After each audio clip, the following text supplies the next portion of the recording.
Do you know that according to the reports of the World Bank, only 5.75% of Indians live under abject poverty? On April 25th, the Government of India press release used the World Bank's Poverty and Equity Brief of April 2025 to state that 171 million people were lifted out of extreme poverty in 10 years. Earlier this month, the World Bank came up with a methodology update based on which only 5.75% of Indians live under abject poverty, down from 27% in 2011 and 12. The key change in the methodology was the adaptation of a new poverty line based at $3 per day. On the basis of this, the proportions of Indians living in abject poverty has fallen from 27% to just under 6% in 2022 and 23. As heartening as this news is, there are some misinterpretations about this data. For instance, if $3 per day poverty line is multiplied by 85, it comes at Rs 225 a day.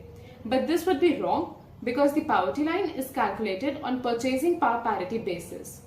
A poverty line is simply the level of income used as a cutoff point for deciding who is poor in the economy.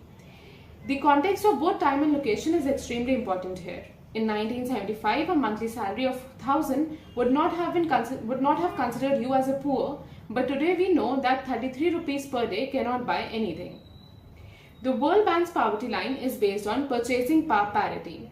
The PPP is a way to compare the value of currencies in different countries by looking what the same amount of money can buy in each place. It means that in theory, $1 should be able to buy same amount of goods everywhere. PPP helps compare living costs and economic strength between countries more fairly.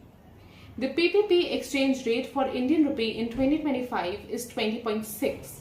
Hence, the poverty line delineating abject poverty for an individual in US is $3 per day, whereas for an Indian it is at Rs 62 per day. To know why the Government of India always uses Niti Aayog's report or data or the World Bank's poverty line instead of its own poverty line, please watch part 2.